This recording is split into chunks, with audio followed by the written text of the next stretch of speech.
Hi friends, అందరికీ నమస్కారం. మన ఛానల్ ఈరోజు ఉల్లిమొక్కలు చారు సాంబార్ చేస్తాను, మీరు కూడా చూసేయండి. శనగలు, బఠానీ, పెసర్లు అంతా మళ్ళీ గెట్టుకొని ఇవంతా 3 దఫాలు కడుక్కున్నాం. ఇవి అన్నీ కలిసి 1/4 కేజీ.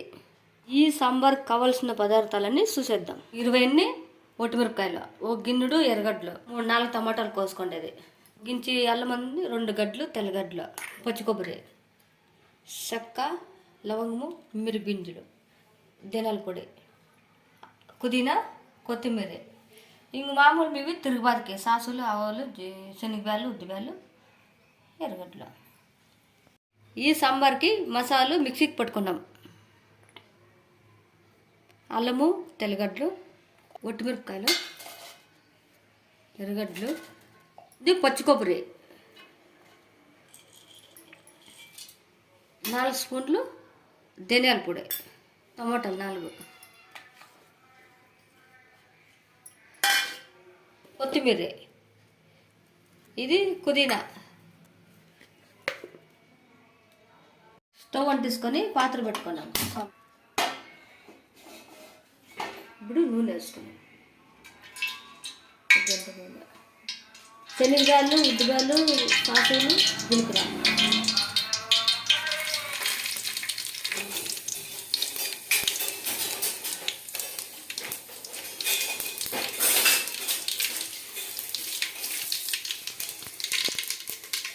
ఇప్పుడు ఎర్రగడ్డలు వేసుకున్నాం.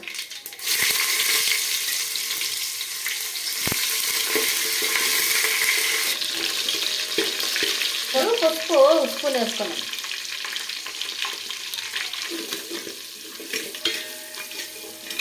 ఎడుగు పెట్టుకునే మలకలన్నీ దీంట్లోకి వేసుకొని వేసుకున్నాం.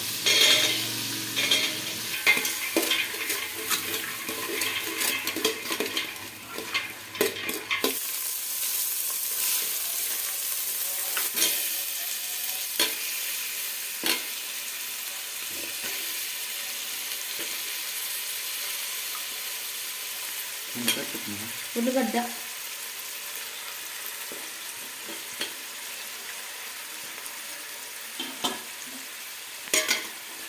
బాగా కలిపెట్టుకోవాలి. అన్నీ వంకాయ, ఉల్లిగడ్డ, శనగలు, బఠానీ, పెసర్లు ఇవి మిక్సీ పట్టుకుంటే మసాలా వేసేసుకున్నాం. ఇందులోకి మసాలా వేసుకొని బాగా కలుపుకుంటే బాగుంటుంది. ఇంకా మొగ్గలు 5 నిమిషాలంతా మసాలా నీళ్ళు పోసుకున్నాం. శాలకు తగ్గట్టుగా నీళ్ళు పోసుకున్నాం.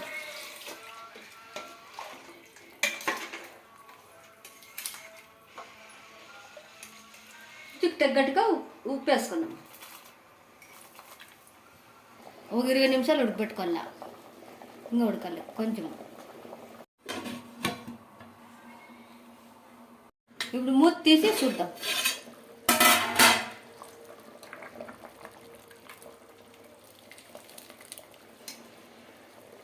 కొంచెం కొత్తిమీర వేసుకొని స్టవ్ ఆఫ్ చేసుకోవడమే. నేను చేసే విధంగా చేసుకొని తినండి. మీరు కూడా రుచికరమైన శనగలు, బఠానీ, పెసర్లు, మొలకలు చార. ఓకే ఫ్రెండ్స్, చూసారు కదా, నేను చేసే విధంగా మీరు చేసుకోండి. బఠానీ, శనగలు, పెసర్లు నానబెట్టుకొని మొలకలు పెట్టుకొని చేసుకోండి. ఆరోగ్యానికి చాలా మంచిది.